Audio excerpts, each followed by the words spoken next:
In the quiet corners of her home, Hannah walked through rooms that echoed with silence. Her fingers traced the walls of a nursery that never was, a space filled only with years of unanswered hope. She'd pause by a drawer, holding a tiny baby shoe, a gift from a time when hope was still a familiar feeling. Outside, the laughter of children playing would drift in, each happy sound like a tiny needle piercing her heart. She'd close the window, but she couldn't shut out the ache in her soul. She'd whisper to herself, "How long, Lord? How long will I carry this emptiness?" Festival time was the hardest. Family gatherings, meant for joy, were just a cruel spotlight on what she lacked. Penina, her husband's other wife, was always a source of pain, surrounded by her children, a living, breathing reminder of Hannah's barrenness. She never missed a chance to twist the knife. "Look," Hannah Penina would say with a smirk, "another year gone. My children are growing. And you, still embracing emptiness." The words were daggers, and Hannah would lower her eyes, the shame of her culture's judgment heavy on her shoulders. Her husband, Elkanah, would try to comfort her, but his words couldn't reach the depths of her sorrow. He just didn't understand. That night, Hannah couldn't eat. She couldn't pretend to be happy anymore. Something inside her finally broke. She fled to the temple, tears streaming down her face. She didn't care who saw her, what they thought. She fell to her knees, and in that moment of raw desperation, she poured out her entire being before God. There were no loud words, just a groan from a place too deep for language. Her body shook with the force of her prayer. It was so intense that Eli, the high priest, saw her and assumed she was drunk. "How long will you carry on like this?" he said with disapproval. "Get rid of your wine." But Hannah looked up, her eyes red and swollen, yet filled with a new firmness. "No, my Lord," she replied, her voice steady despite the pain. "I am not drunk. I am a woman with a deeply troubled spirit. I was pouring out my soul to the Lord. My prayer comes from my great anguish and grief." Her sincerity was undeniable.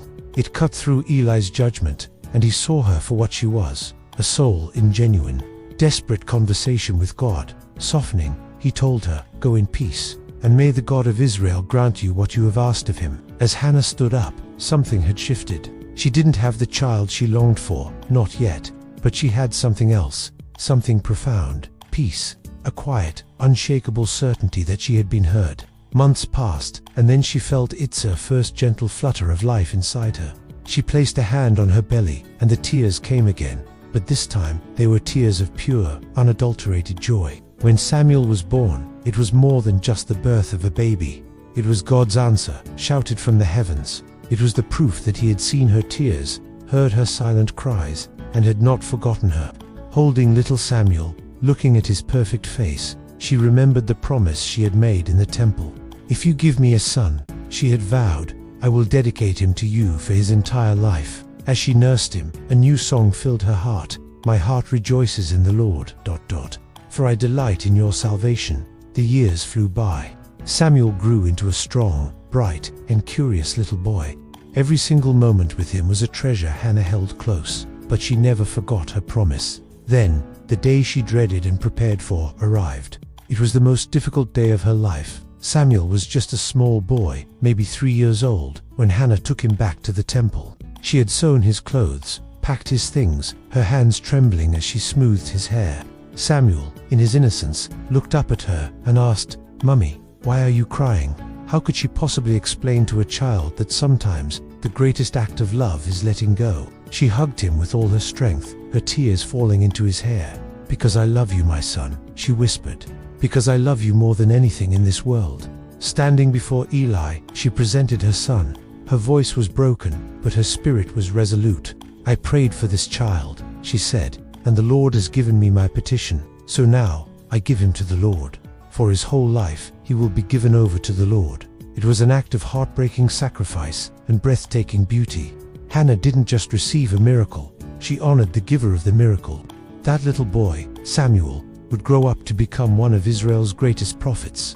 He would be the voice of God to a nation. He would anoint kings, guide his people, and change the course of history. And it all began with a broken woman on her knees, pouring out her soul. Hannah never stopped being his mother. Every year, she would sew a new little robe for him and bring it to the temple. Each stitch was a prayer of love. Each visit was a precious, fleeting moment. Sometimes, God allows a season of emptiness, not because He's abandoned us, but because He's preparing the way for something so magnificent that only a miracle can bring it forth. Hannah's pain gave birth to a prophet. Samuel's life changed a nation. Never underestimate what God can do with your pain when you place it in His hands. If this story has touched your heart, if you've ever felt that weight of emptiness, of waiting, of a pain that seems endless, please know you are not alone. Just like Hannah, you can pour out your soul to God. He hears you, He sees you, and He will answer.